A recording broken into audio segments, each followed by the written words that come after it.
Sammar, how are you today? I'm great, thank you. Hi, Sherena. I understand you guys all together in one room. Is that correct? We are. So with me is Anne Rosenberg as well as Naeem Farooqi, and we're live from Soho in New York City.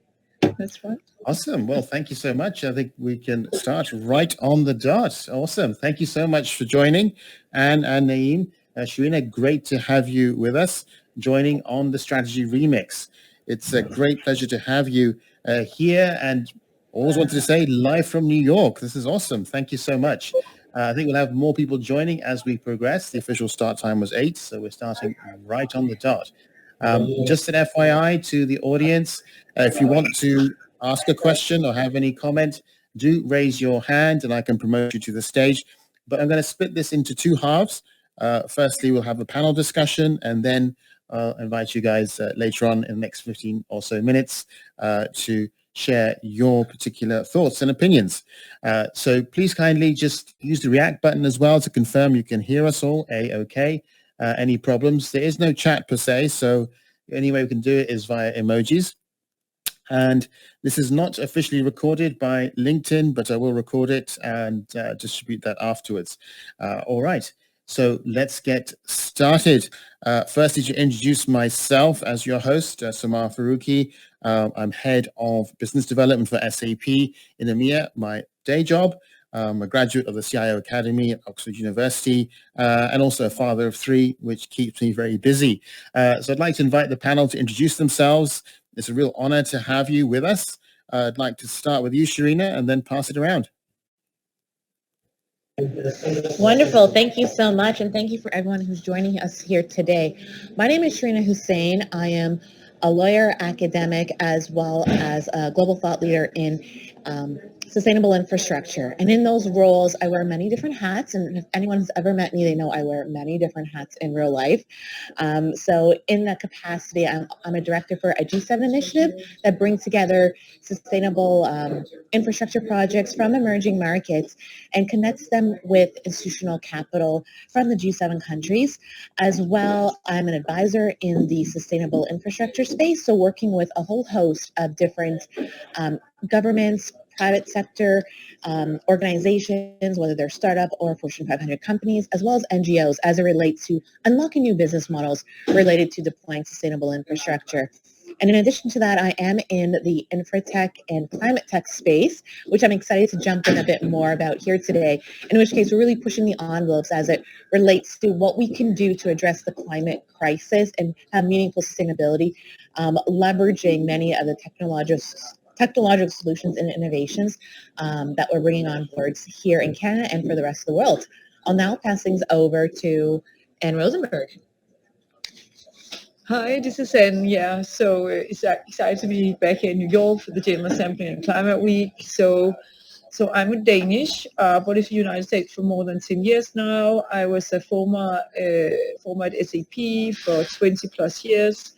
I work in the intersection of technology and sustainability. I'm the co-founder of the UN SDG Ambition, which is the framework and ambitions that is being used by thousands and thousands of companies around the world. Which also was a big topic during this incredible week. And then I'm an advisor at World Economic Forum and also at UN. And I'm excited to be part of this session here. And I would say this has been an amazing week. And I know we're going to talk about this also you. Hi, yeah, I'm Naeem Farooqi. I've spent the last 16 years in transport decarbonization, focusing on complex transitions for fleets, as well as passenger and light duty applications. So excited to be here and talk about sustainability. All right, thank you guys, and as I say, it's a real honor to have you. I think it's an incredible panel, great deal of experience. You guys are really know this particular space very, very well. So to kick things off, quick reminder to the audience, if you want to join, please raise your hand. But I'm going to keep it to the next 10-15 minutes as a panel discussion, and then do raise your hand, and we can get you onto the stage to ask your questions or share your thoughts.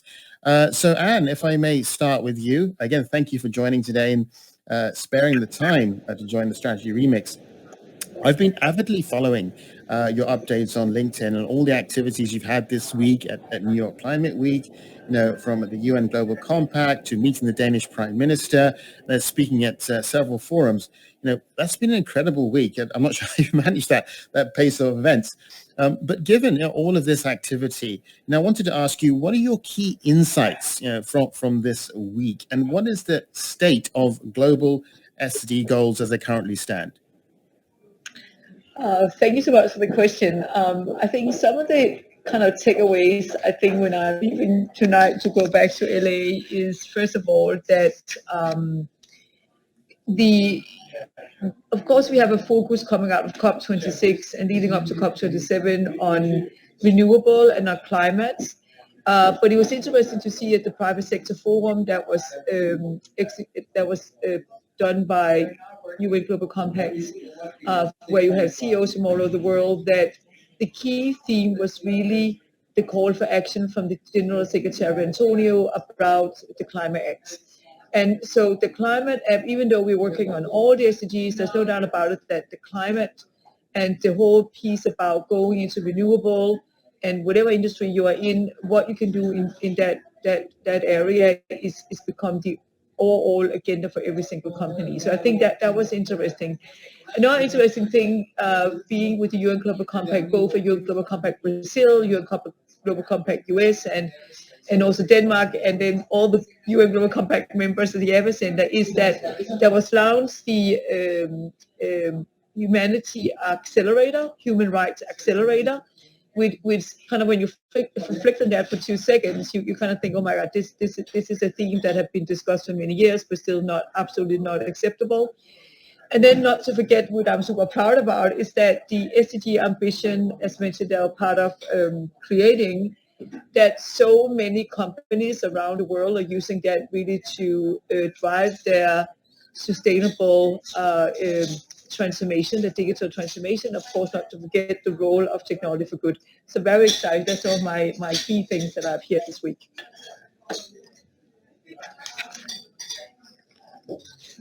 Thank you. I think this has been a very, very enriching event. Sorry, Naeem, were you about to chip in? No, I was just moving the mic.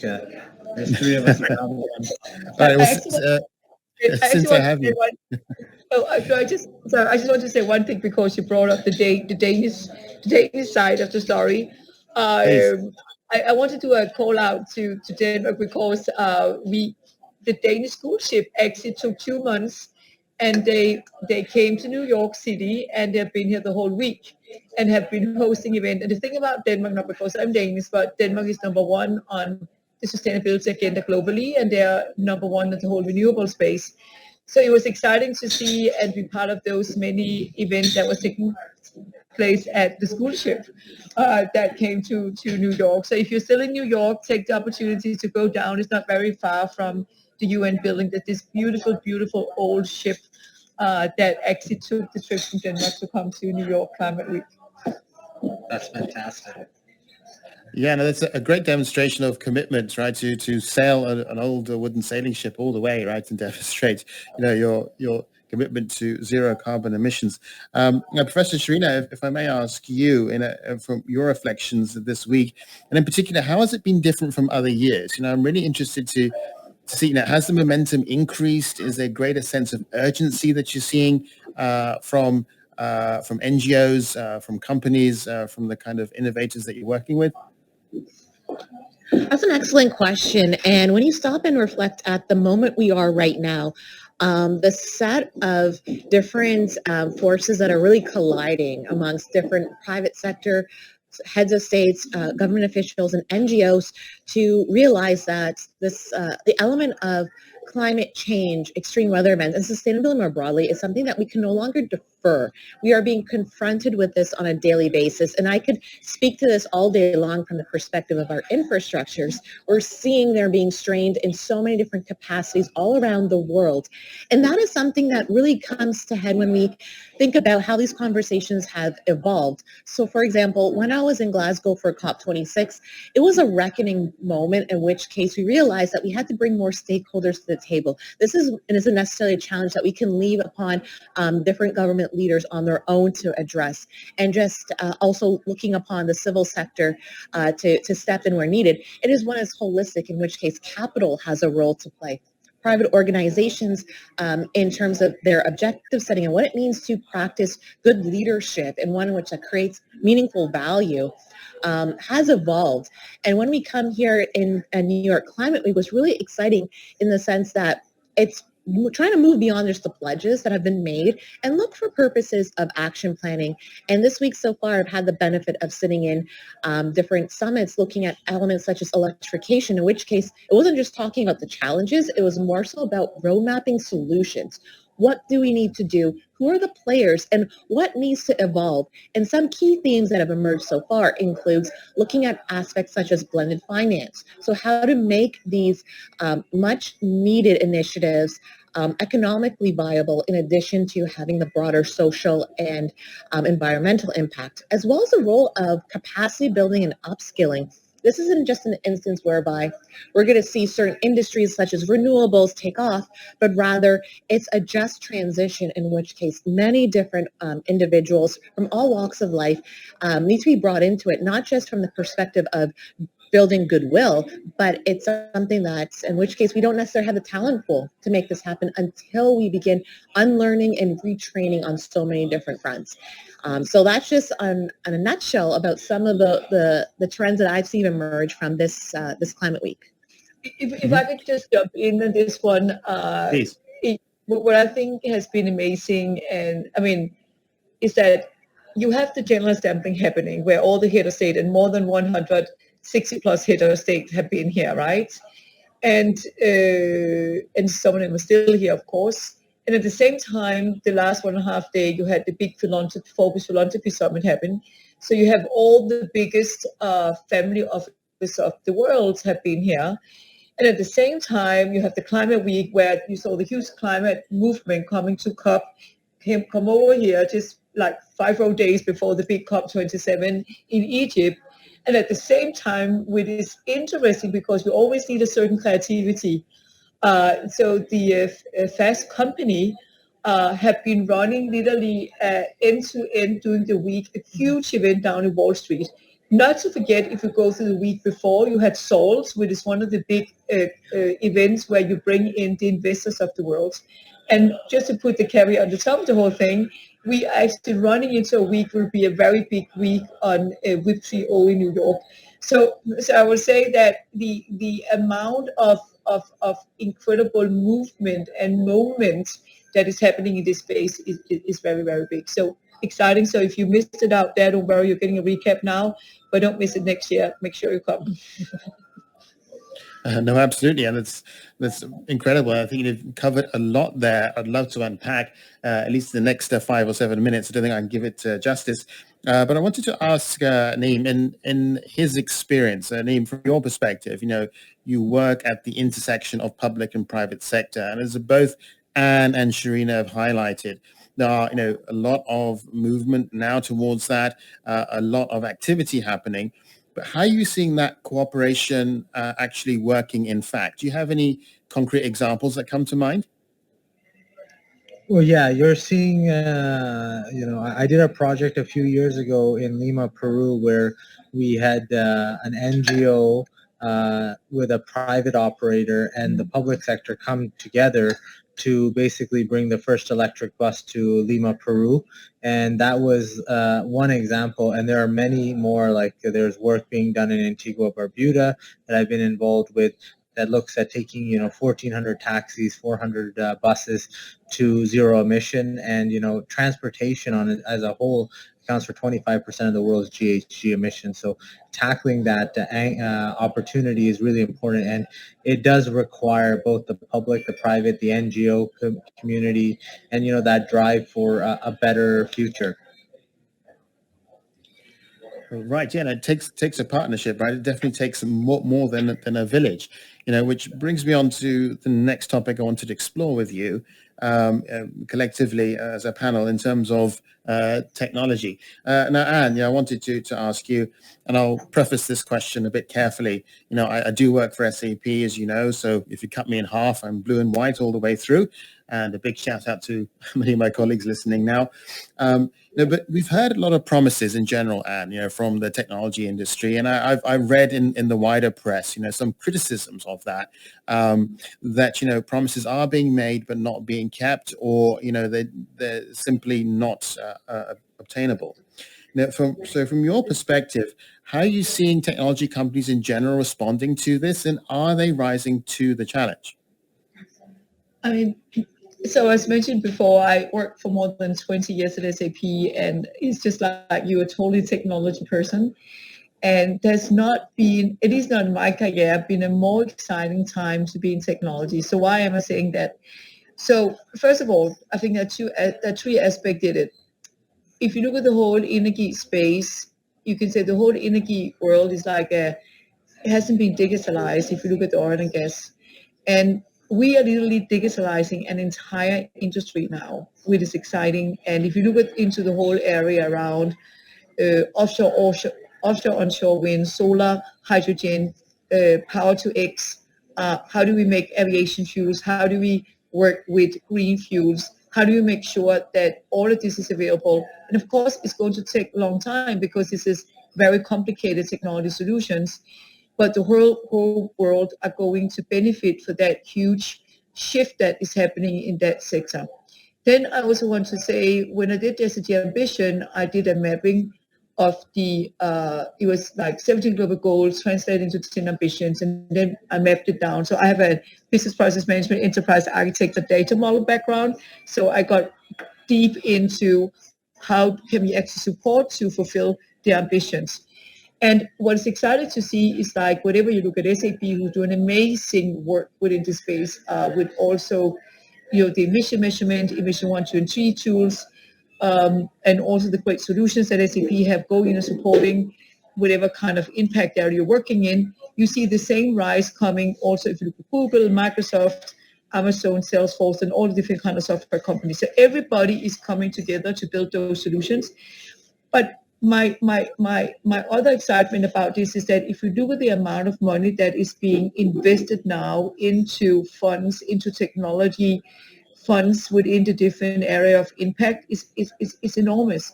And this is helping like great minds of startups and accelerators to build solutions that is needed and required. And that's why I applaud, and I was lucky to be part of the big Silicon Valley movement in exponential technologies. To see what we learned at that time is now being applied on how we do partnerships when we come together as technology companies. And the last thing I want to say, because you're really getting going me on this here, is that so I'm a person who lives in the Web 3.0 world, like transition Web 2 to Web 3, and I'm excited to see how many Web 3.0 companies is here this week. There was a great announcement coming out yesterday with World Economic Forum, and the intersection between Web 3 and sustainability, right? And if you had the opportunity to go to World Economic Forum, the Summer World Economic Forum Davos, here for just before summer, you saw that at least 25% of all the audience and the activities that was happening there was really Web 3.0 companies working in the space of climate and sustainability.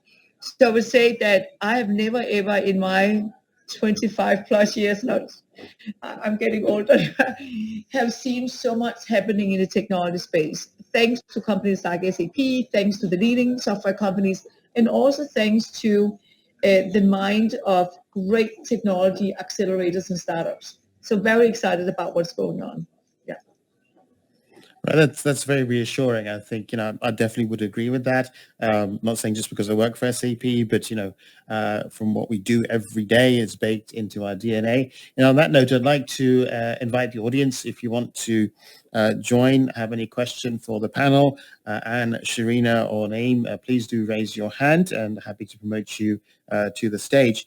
Just while we're waiting for any questions, Sherena, I wanted to ask you, you have deep expertise in managing some of these startups that Anne was talking about, and particularly in battery technology.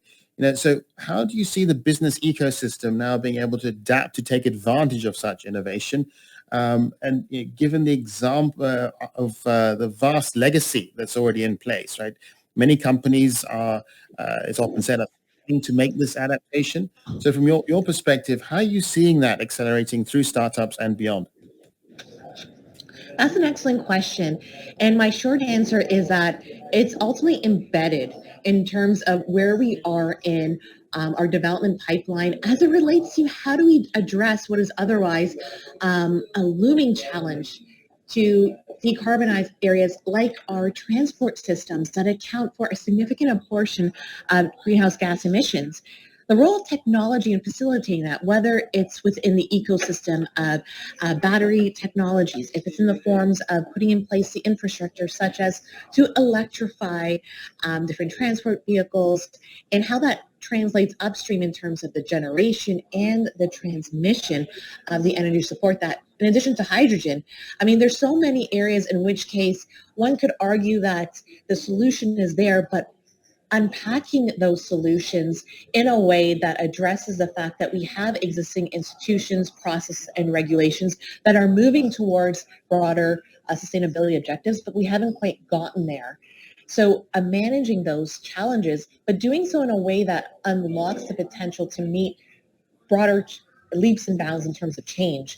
That's where the role of technologies as well as new ways of thinking and different skill sets are integral to seeing those technologies take off and put in place a foundation for us to move forward. And you mentioned some of the work that I do with startups. So one of the startups that I'm involved in applies digital twinning in order to support better decision making, not only for deciding how to deploy electric or hydrogen powered vehicles and infrastructure, for example, but what that can mean in terms of a secondary market. So what happens after we no longer need to use those vehicles or a leasing term is over?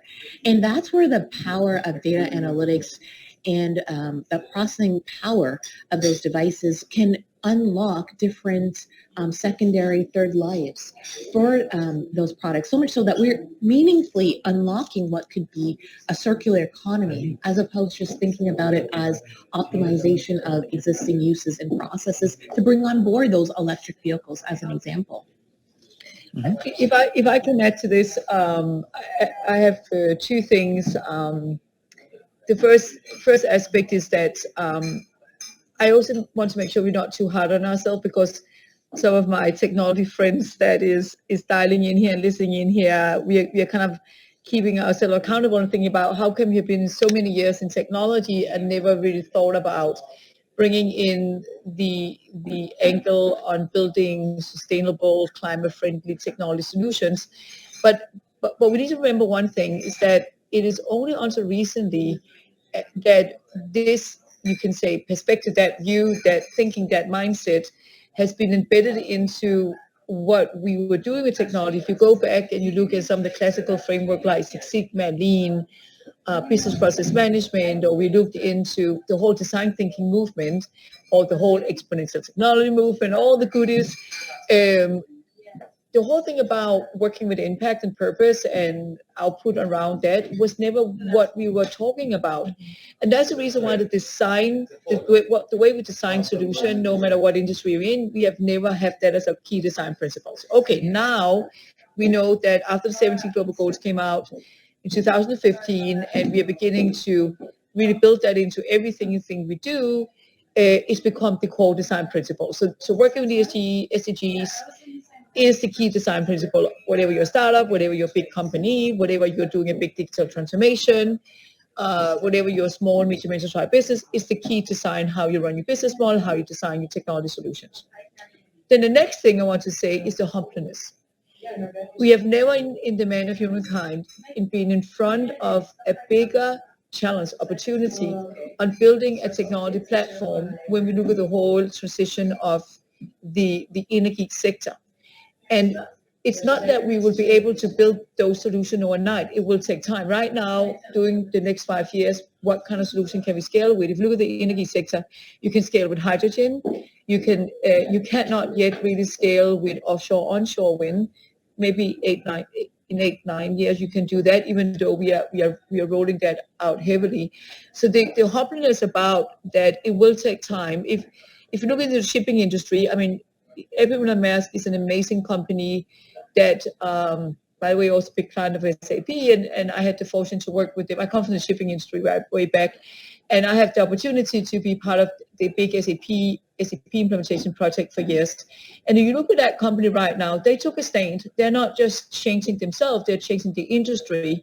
But for them to do that, they need an infrastructure. They need, no matter where the ships are sailing around the oceans of the world, when they go in and fuel up for green fuel, they need to have that available. And that's where partnership is getting into this.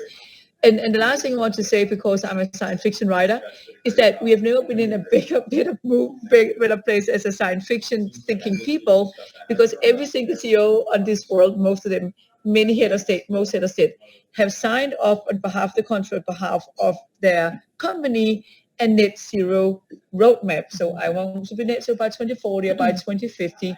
Nobody know how the world will look like at that time. Nobody know how the technology will look like at that time. This is exciting. So again, to all the technology lovers, people out there, this is the best moment to be in technology and be a visionary person, because we are building into incredible future, but it's not linear. We need to use the imagination and mindset, which is what the Sci-Fi, or you can call it scenario planning, is doing. I just need to put that in, because there's a lot of joy in this moment we have in front of us right now. Oh, yes. And we recently had a conversation about leadership and what that means for our leaders, new and emerging, and those who are already in positions of leadership, to embrace that creativity and the challenge in front as an opportunity, because we very much need that shift in mindset to address the challenges that come before us. Yes, absolutely. I'd just like to echo Anne's sentiment. You know, I'm a big sci-fi fan, a big reader, maybe even dabbling in a bit of authoring. And I think the optimism, the sci-fi optimism, you know, that I grew up with, you know, coming from the 60s. I wasn't born then, but I consumed science fiction of that era. I think we can all relate, right? That optimism, I think we can feel that once again. You know, technology and the united spirit can actually take us forward. Karina's been waiting very patiently to ask a question, I think. Karina, just before I invite you, I'd like to get a quick input from Naeem.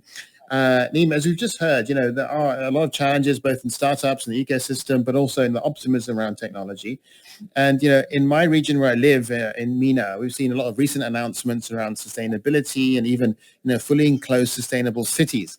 You know, where do you see the practical challenges of companies, organizations, and governments being actually able to work together to deliver such lofty ambitions?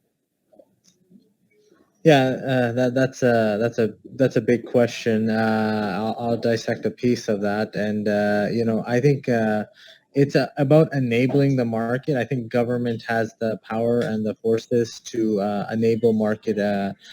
From, you know, creating incentives for different emerging technologies, creating the ecosystems that startups can thrive in. You know, we've seen a lot of advancements around, you know, cap and trade programs, building ESG strategies, and you know. But I think you know, I don't know if you saw earlier today, but there's a concern that the U.S. banks want to pull out of the net zero financial market standpoint. So, you know, it's about reinforcement and, you know, just starting to create the atmosphere where you can sort of thrive in this space for startups. Right, absolutely. I think we definitely take note of that. Karina, and the time is a bit short now, but would you like to unmute yourself and share your observation? Yes, thank you. Can you hear me? Yes, loud and clear. Yeah, perfect. Well, I liked what Sherena and also Anne sort of like pointed towards of the technology industry taking speed up. Even the industries overall are sort of like leading now the topic on climate action and circular economy. I remember that I joined actually the first ever in 2008. I think it was back then. It was still called the International Conference on Climate Change. That was held for 3 days at the NYU in New York City.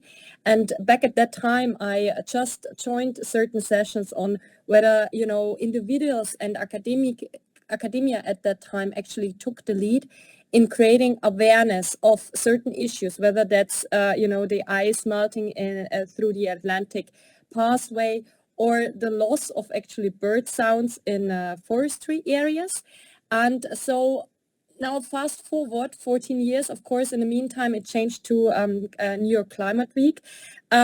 We see that, yeah, and I'm actually a PhD student myself, yeah, working on the circular economy aspect of how a digital technology can enable certain things in the fashion industry, seeing that academia now sort of like is run over by industry and technology. And this is what I heard from Sherena and also from Anne, that technology and the wider industry are taking now the lead on really solving these issues, yeah, while sort of like now academia is trying to bring in more and more and better understanding on circular economy. Yeah? So we are rather looking at foundations such as the Ellen MacArthur Foundations and other bigger institutes on sort of like informing us in a way forward. I like that you really put that forward in saying that technology is sort of like the way that we sort of like can drive towards a better future to really foster sustainability in diverse areas. How effective do you really see the New York Climate Week, yeah, for the next, let's say, 14 years to go, for, as I understood it back at 2008 when I joined the conference in person, of creating awareness through individuals, through academia, now having, you know, the industry involved, having the stakeholders of big brands, as you just said, with SAP, Microsoft and others, but also industry leaders across fashion, consumer industries, automotive and so on, really leading the way forward from awareness creation, where we back in 2008 at least still had some reluctancy also from government, from other, industries. Now 2022 and maybe fast forward 14 years, where do you see the New York Fashion Week goes that way, more than just awareness creation, really going with technology solution to be positioned and so on? Where do you see that? I think it's a great question for Anne and Sherena, guys. Where do you see it? I would argue that you're absolutely right. We've moved from awareness building to scoping out the nature of the challenges that lie before us, putting in place targets. But now I would say what I see here at New York Climate Week and what will likely materials moving forward is to start the process of developing solutions and implementing them and creating that feedback loop in order to support the movement towards realizing those on those pledges and commitments, and doing so in a way that holds us accountable. One element that you may notice when you come to New York Climate Week, maybe next year, is to see that it's grown in scope, not only in terms of the number of participants, but the number of stakeholders who are at these conversations and are either making commitments or debriefing or whiteboarding different solutions that may or may not be supporting some of those broader those pledges that are being made. And I also just want to end off, because we are over time, is to think about this in terms of a collaboration and an ecosystem that's beginning to emerge. And that ecosystem includes academia, includes leading research, but also in a way that supports knowledge sharing across a variety of different stakeholders, whether they're public, private, non-for-profit. And in that ecosystem, we're going to see a lot of challenges emerge that we never quite anticipated, because we are dealing with systems challenges. But at the same time, we'll see solutions that may be transferable across sectors, across geographical boundaries, across different technologies that can then be deployed. And that is something that I'm quite hopeful of as we look forward from this New York Climate Week. Okay, I think we're very close to time now, if not slightly over. I'd like to invite anyone else who's listening and like to stick their hand up for any additional comments. Anne, what are your thoughts on what Sherena laid out in terms of what the future holds?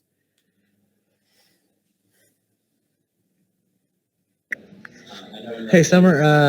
Anne actually had to go to her next event, so she's okay. So it's just us now. All right. But so I think our contacts are on LinkedIn. If people want to follow up with questions, happy to take them through LinkedIn, and we can definitely plan another one maybe around COP27 to talk about the same topic and see how things are progressing with actual solutions rather than just ideas. Yep, no, perfect. That would be awesome. I'll definitely put that one in the diary. If anyone has any final comments, do raise your hand. Karina, any final thoughts from you? Yeah, I would, thanks for actually inviting, and also Sherena for your thoughts towards my question. I would probably add that towards the sense of urgency is clearly here, because if I relate back to the example that I just mentioned with the, Atlantic pathway back in 2008, just individuals and academia creating awareness of the melting of ice and so on. Yeah, now you see the pathways with plastic polluted. Yeah, so I would probably argue for there is a sense of urgency, but definitely agree that the world is taking the step from being aware of it now towards finding solutions also from technology companies. So just my final comments on that one. Thanks. Okay, thank you, Karina. And so with that, I think we're over time by 5 minutes, but thank you so much to the panel. So we just missed Anne, but really appreciate their contribution. Thank you, Sherena. Thank you, Naeem. And thank you, everyone, for joining. I have recorded this, so I think I will be reposting it in the very near future. There was some excellent content there. I'll see even if I can work with some of you to turn it into an article. It's fantastic. So thank you. Stay tuned for future Strategy Remix sessions. Again, if you want to participate, have an idea, want to put forward a panelist, do reach out to me and connect with any of us on LinkedIn. So with that, thank you so much and see you again soon. Thank you.